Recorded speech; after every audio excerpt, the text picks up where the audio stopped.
Welcome to this special bonus episode of NeoBlisseyX versus the MGM Studios 31-Day Movie Challenge. In this program, we will take a look at alternate selections or updates to information on challenge subjects for 10 of the 31 categories. As with the regular challenge, any film presented in this video that has Star Trek talent contributions will have a Starfleet Cinema segment. We will list the chosen categories in order of when they were shown in the regular challenge. And so, please join us as, one time only, the challenge resumes.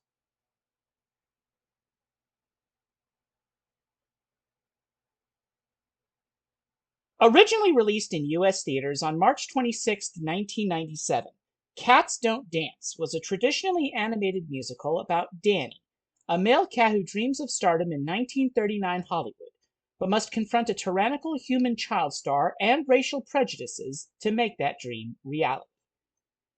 The film featured the final contribution to a theatrical motion picture by legendary singer, dancer, actor Gene Kelly. See also Singin' in the Rain on Day 7 and Xanadu on Day 23, who provided his decades of dance experience to the choreography of the film's musical sequences. Sadly, Kelly passed away in 1996 at the age of 83 during the film's production. The finished film would be dedicated to Kelly's memory.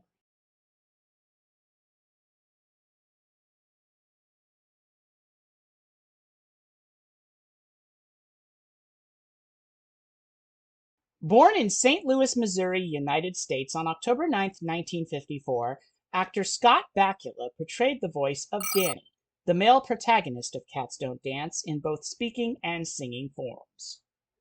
Bakula proved that he could sing on his most famous pre-Star Trek series, having sung the John Lennon song Imagine for the original Quantum Leap episode The Leap Home Part 1. For Star Trek, Bakula portrayed Jonathan Archer, captain of the Enterprise NX-01 in the 2001 to 2005 series Star Trek Enterprise. A full list of other characters Bakula portrayed can be found at the link in the pinned comment below. Born in Loma Linda, California, United States on June 22, 1985, actress Lindsay Ridgway appeared in Cats Don't Dance as the singing voice of Darla Dimple, the film's human antagonist. In the second season Star Trek Voyager episode Cold Fire, Ridgway portrayed the humanoid form of Suspiria, the quote-unquote mate of the caretaker alien who had originally stranded Voyager and her crew in the Delta Quadrant. Previously profiled in our Day 22 challenge video on the Princess Diaries 2 Royal Engagement. Link in the upper right-hand corner of your screen right now or in the description field below this video. John Rhys Davies appeared in Cats Don't Dance as the voice of Wooly, an elephant who acts as the mascot of Mammoth Pictures, the in-universe movie studio where the action primarily takes place. Wooly acts as the Mammoth Pictures mascot in a manner similar to the real-life Leo the Lion mascot of Metro-Goldwyn-Mayer Studios. Born in New York City, New York, United States on June 1, 1940, late actor-director René Auberjonois appeared in Cats Don't Dance as the voice of Flanagan T. Flanagan, the human director of Little Archangel, the in-universe film that serves as the nexus of the film's plot. Auberjonois is perhaps best known to Star Trek fans as Constable Odo on Star Trek Deep Space Nine. A full list of other characters he portrayed for Star Trek and episodes he directed can be found at the link in the pinned comment below.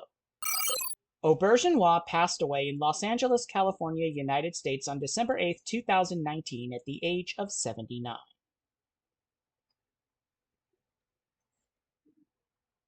Previously profiled in our Day 1 challenge video on Oliver and Company, link in the upper right-hand corner of your screen right now or in the description field below this video, and 2 episodes of our regular Starfleet Cinema series, link to the playlist in the description field below this video. Legendary voice actor Frank Welker voiced Farley Wink in Cats Don't Dance.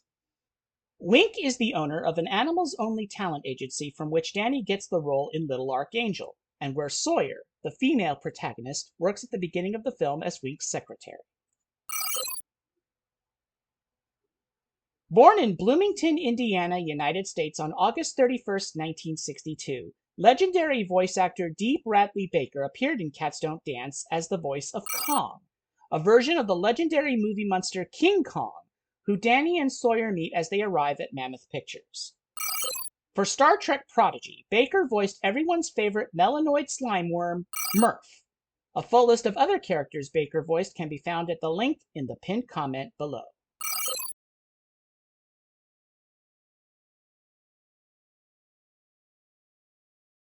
An update to our Day 12 video focusing on the 1986 Sally Field James Garner romantic comedy Murphy's Romance. In the actual video, I noted that due to not having watched the film in its entirety for many years, I was unable to note the function in the film's plot for Rex Boyd, the character portrayed by late actor Bruce French. Despite my best efforts, I have been unable to determine where the Rex Boyd character is in the film. The quest continues.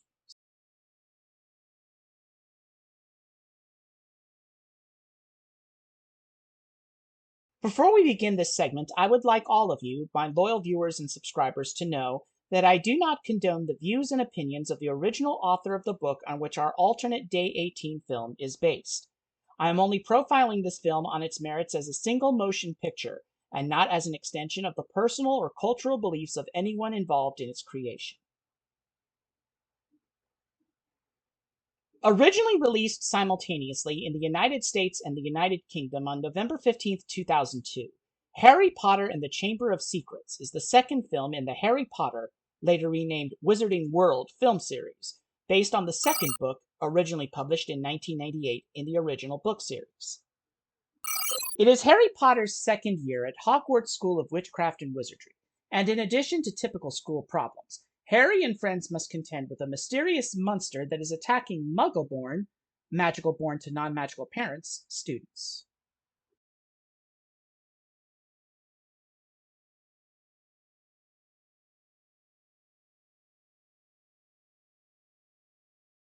Born in Liverpool, England, United Kingdom on June 6, 1963, Jason Isaacs made his first appearance in the Harry Potter films and Chamber of Secrets as Lucius Malfoy, father of Harry Potter's school rival Draco Malfoy, and lead supporter of He Who Must Not Be Named. Isaacs would return as Lucius Malfoy in 4 of the subsequent films: the 4th film, Goblet of Fire, the 5th film, Order of the Phoenix, and the final 2 films, Deathly Hallows Parts 1 and 2. For Star Trek, Isaacs portrayed Gabriel Lorca in the first season of Star Trek Discovery, and later reprising the role in Star Trek Online.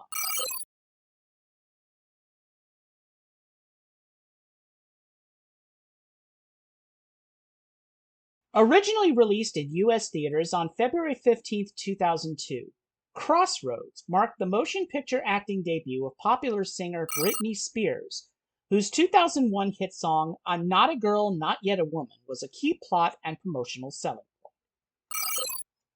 In the film, 3 estranged friends go on a journey from Georgia to California to fulfill the wishes of their younger selves.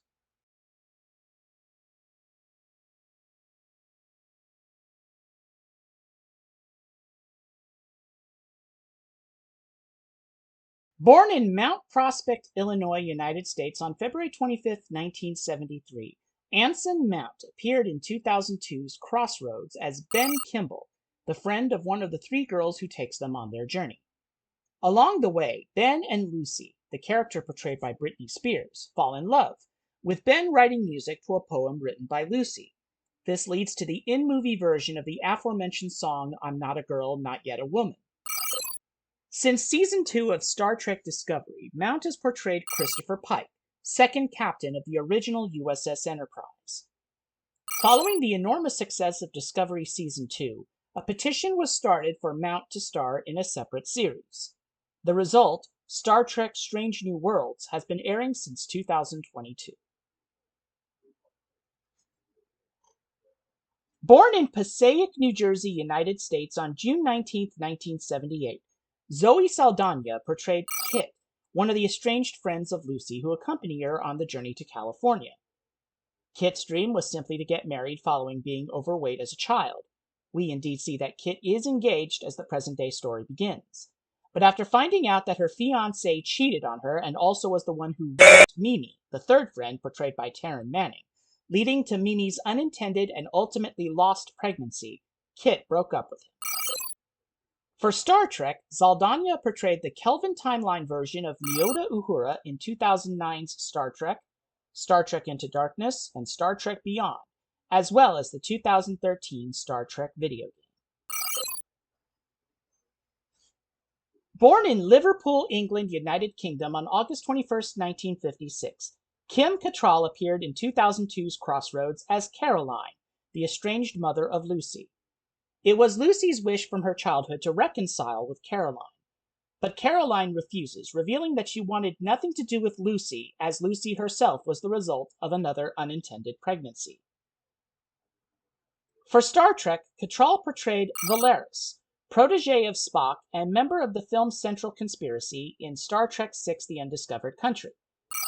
Cattrall almost turned down the role of Valeris, as she was under the mistaken impression that she was auditioning to be the third actress to portray another protege of Spock, Saavik, who Cattrall had actually auditioned to play in Star Trek II: The Wrath of Khan before the late Kirstie Alley was cast. But upon being reassured by director Nicholas Meyer that Saavik and Valeris were two completely different characters, Cattrall took the part.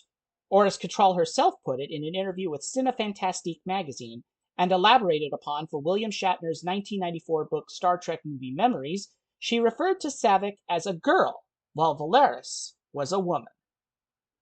Between her failed audition for Wrath of Khan and her casting for Undiscovered Country, Cattrall was also one of 13 actresses who auditioned for the role of Vixis in Star Trek V: The Final Frontier, before the role went to actress and stuntwoman Spice Williams.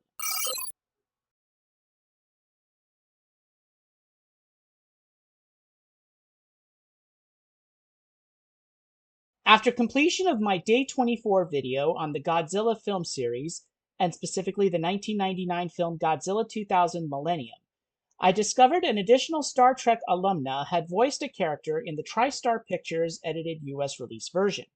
So rather than do a complete expanded edition of the original Day 24 video and include this subject, I decided to do this update segment instead.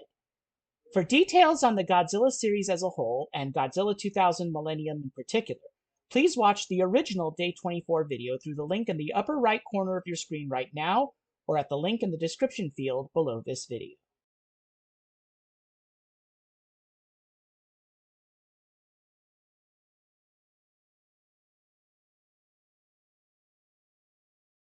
Born in Deadwood, South Dakota, United States on May 9, 1953, actress Amy Hill provided the voice of a shop owner in the TriStar Pictures edited US release version of Godzilla 2000 Millennium. You'll be listening for the line, "You clowns don't like it. There's plenty of other places to eat around here, so shut up or get out." Best known today for her role in the 2018 to 2024 rebooted action drama series Magnum P.I. Hill voiced Dr. Jago in the first season's Star Trek Prodigy episode Masquerade. It was Jago who informed Dal of his genetically augmented heritage.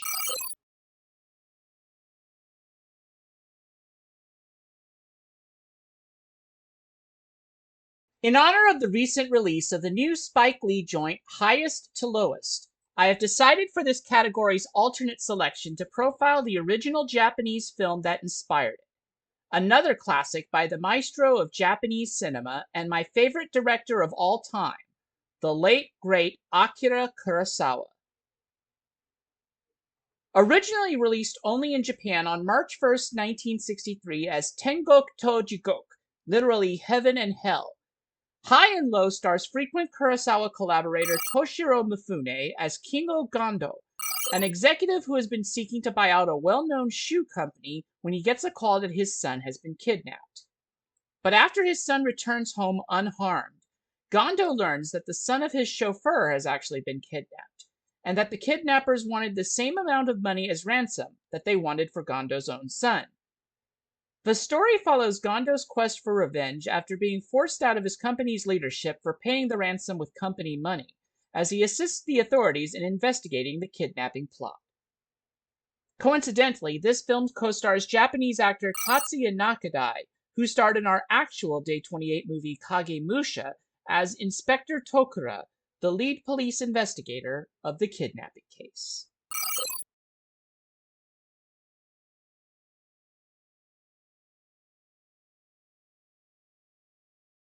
Originally released as a straight-to-video presentation on August 15, 2023, Babylon 5: The Road Home is an animated continuation of the universe created for the 1993 to 1998 science fiction television series about the titular space station, its crew and passengers, and the effect they have on the galaxy at large.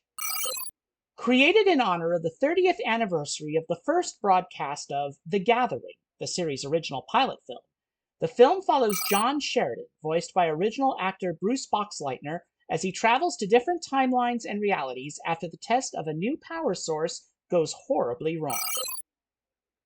The voice cast consists of a mixture of returning original Babylon 5 cast members reprising their roles, and new actors voicing characters whose original performers had either passed away in the years since Babylon 5 went off the air in 1998 or were professionally unavailable. And Star Trek alumni appear on both sides of the ledger.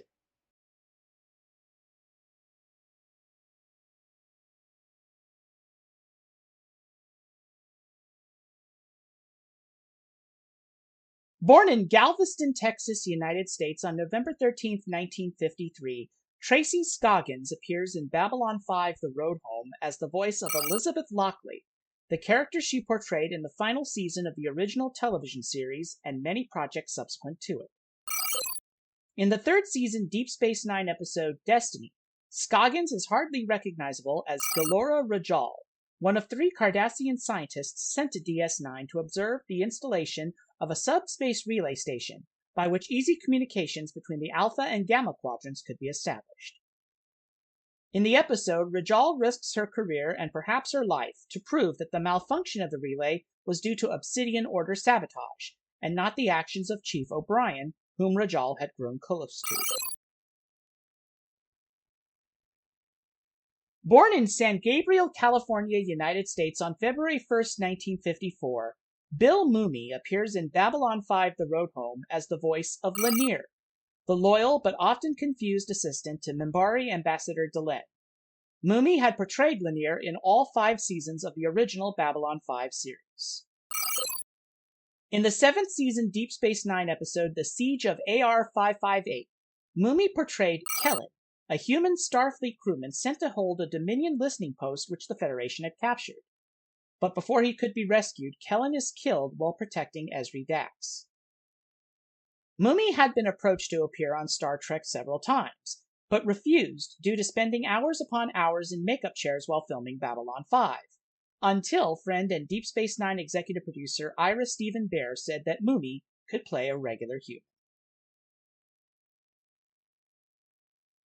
Born in Pontiac, Illinois, United States on September 4, 1957, Patricia Tallman appears in Babylon 5: The Road Home as the voice of 2 incarnations of telepath Lita Alexander, one from a timeline where the Shadows are attacking and about to overrun Babylon 5, and one from a timeline where the Zahadum expedition never occurred and the Shadows were never awakened. Tallman portrayed Alexander in The Gathering, and after sitting out the first season of the regular Babylon 5 series, returned to play the character in episodes from the 2nd season onward. For Star Trek, Tallman primarily served as a stunt woman. A list of characters she doubled for can be found at the link in the pinned comment below. But on occasion, she did appear on camera, most notably as Kiros, a member of a group of terrorists who attempted to steal volatile trilithium resin from the Enterprise D in the 6th season Next Generation episode Starship Mine.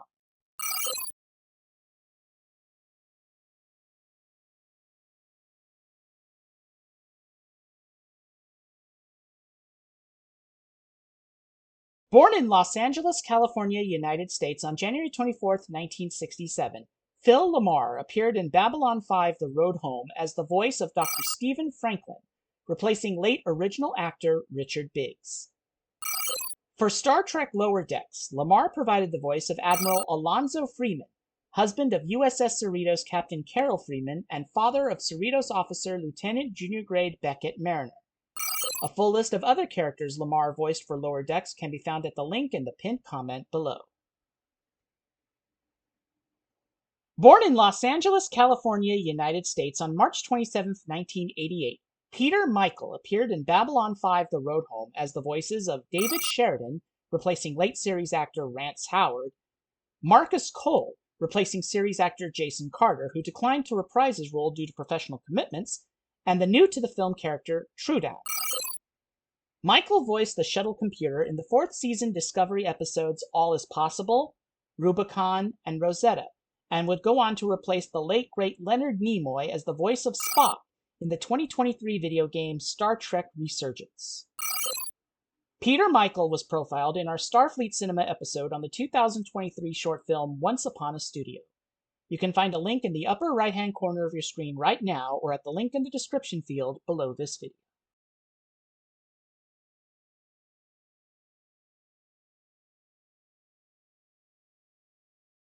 Originally released in U.S. theaters on September 24, 1988, Daffy Duck's Quackbusters is the last of the Looney Tunes compilation films that Warner Brothers released throughout the 1980s, combining footage from old shorts with new footage to tell original stories.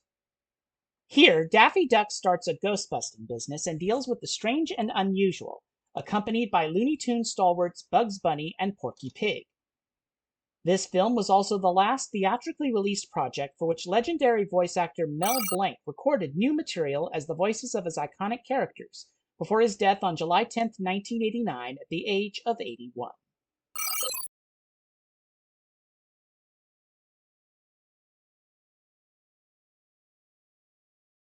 For part 1 of this alternate final day, I have chosen a movie starting with N for my NeoBlisseyX online persona.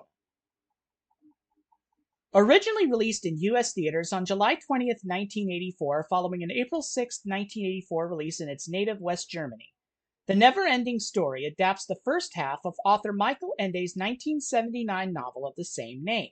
The second half of the novel would serve as loose inspiration for this film's 1990 sequel. A bullied boy finds a mysterious book while hiding from his tormentors, and becomes enchanted with its story of a warrior seeking to save the mystical land of Fantasia from a force known only as the Nothing. Unbeknownst to the bullied child, however, he is more important to the story than he may realize.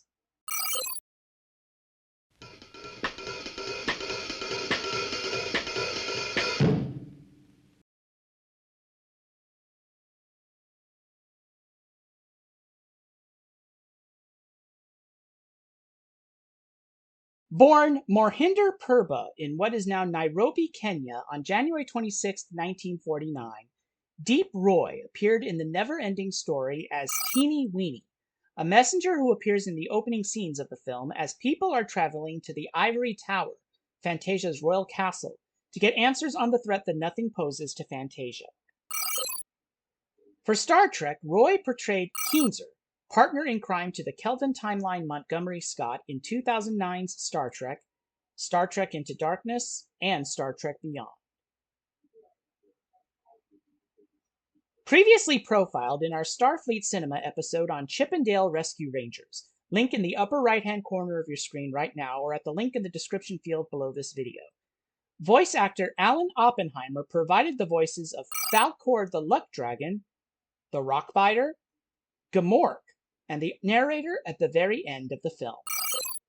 Oppenheimer only received on-screen credit for his voice work as Falkor.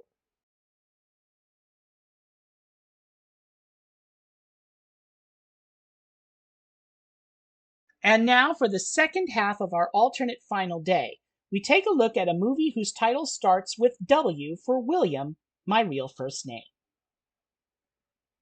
Originally released in U.S. theaters on November 21, 1986, The Wraith is an independently produced action fantasy film about a mysterious entity in an equally mysterious car who is taking revenge on a gang of car thieves for their part in the unsolved death of a teenager.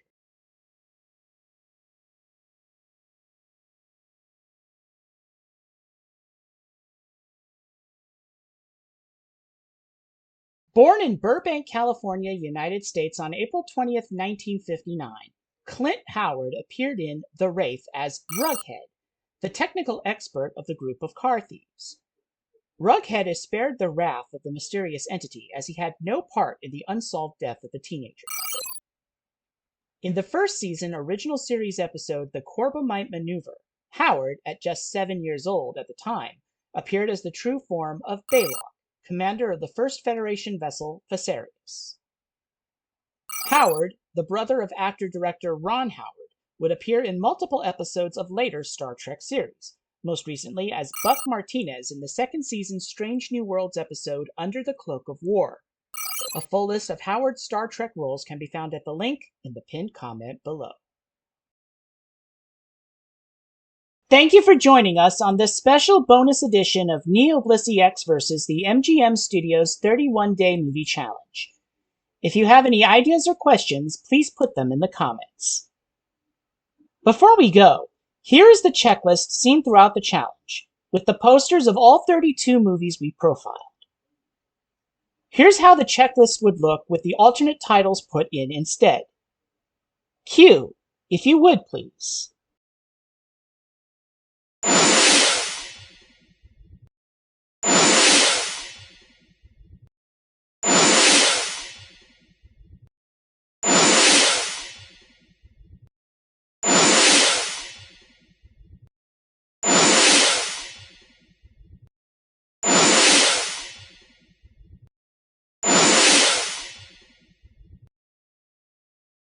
Thanks.